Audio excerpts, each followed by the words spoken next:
back to the Bass Channel and Gibson A Go-Go, where we talk about all things Gibson. Today's a pretty quick video in which I talk about how I turned my Rex Brown Thunderbird into an actual Rex Brown Thunderbird.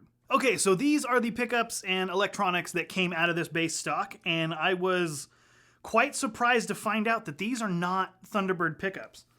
Let me put these down for a minute. When they came out, the cover just comes right off. There's nothing holding the cover on except for the screw tension. And underneath, lo and behold, this is the EB pickup that's found in the Les Paul Jr. DC Tribute bass. Actually, you can see right there on the back, Rhythm EB bass, made June 28th, 2022. And finally, the stock pots, dual Gibson volume, presumably 500K. I honestly don't know if that's stamped on there, and if it is, I don't know where to find it, but they're Gibson branded CTS pots with the proprietary, for this model, Rex Brown preamp. I haven't seen this in any other Gibson model. It's got that little trim pot in there that you can turn the volume up or down. I touched on that in the original video with this bass. If you haven't seen it, it's right up here. But all in all, this preamp, even though it's just basically on and off with an internal volume control, this preamp sounded really good. The issue that I had with the pickups was not that they sounded bad. This is kind of my take on most standard stock Gibson pickups, particularly Thunderbird and these EB basses, is they don't sound bad. There's a time and a place in which they're probably the perfect choice, but when we did the Cowboys from Hell full album cover, when Josh played that album on this bass, all stock, it was just missing some of that Rex Brown sound, that kind of treble punch and just that cut. It just didn't have it.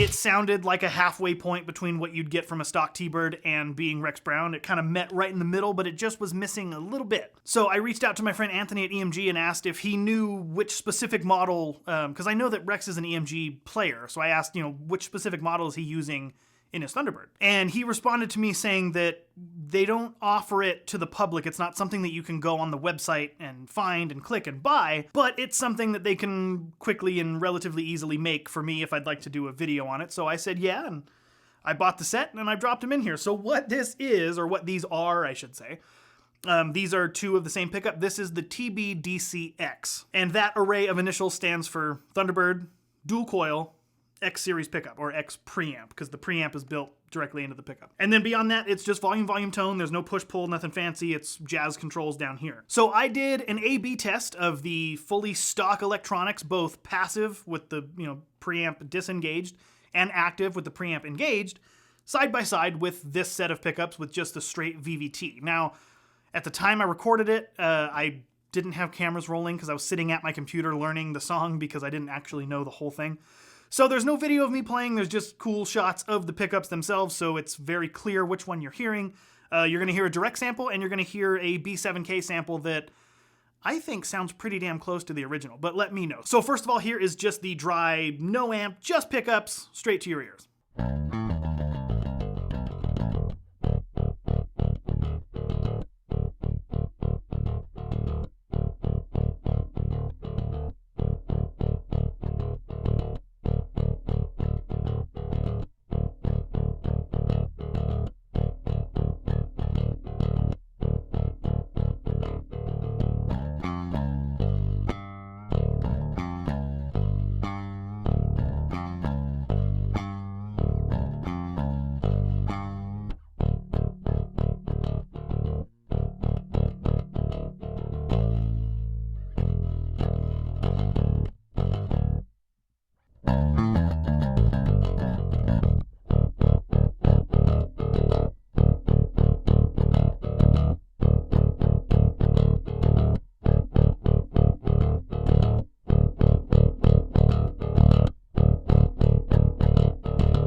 as you can probably hear, the active stock version of this and the way it currently sits is really not all that different in the recording. But the problem that we find ourselves in so many of these kind of pickup things is sometimes it's less about what you're hearing, and sometimes it's more about how it's responding to my ear as I hit it. How fast does it respond? How whatever.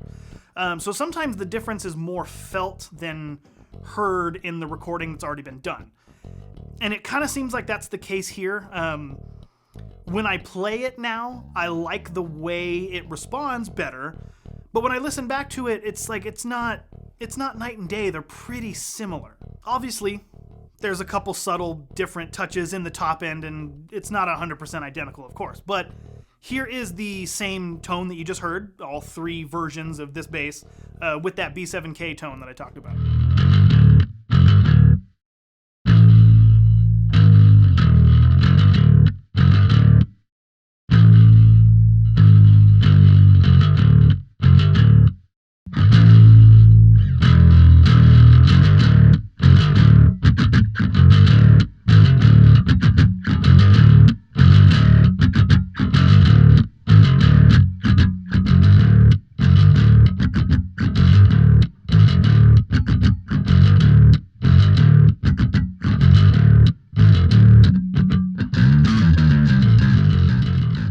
Again, as you probably notice, not worlds different, not tremendously different. It's a difference in feel, especially if you're playing with a pick, which I do and Rex does. Which, by the way, if you were curious or skeptical or anything, I had the pleasure of seeing Pantera open for Metallica twice last month, and I can confirm that Rex is, yes, actually playing this bass for at least 3 songs. He starts the beginning of the set with this, has a Spector somewhere in the middle, 4 songs, and then ends it with this in a natural finish.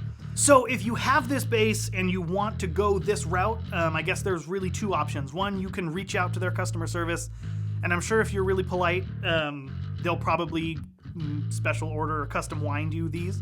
Because again, it's not anything outside of the realm. You can get this exact model in the standard soap bar, but to get it in the Thunderbird housing is just not something that they offer. So with that being said, if you have something that takes a standard soap bar, obviously these are no problem. You can buy them right now. The other route, if you don't want to go through the special order, you can just get the TBDC, which is readily available, and you can drop those in and you'll get pretty close. And of course, the third option is you like the bass stock and you want to leave it stock, which I would say by all means go for it, because it doesn't sound bad stock. It's just, I don't need to explain myself again. We've been over this. Any of those 3 options I'd say would be a good choice. I just wanted to share with you what I did to mine because I thought it would be fun to make a Rex Brown Thunderbird into a Rex Brown Thunderbird.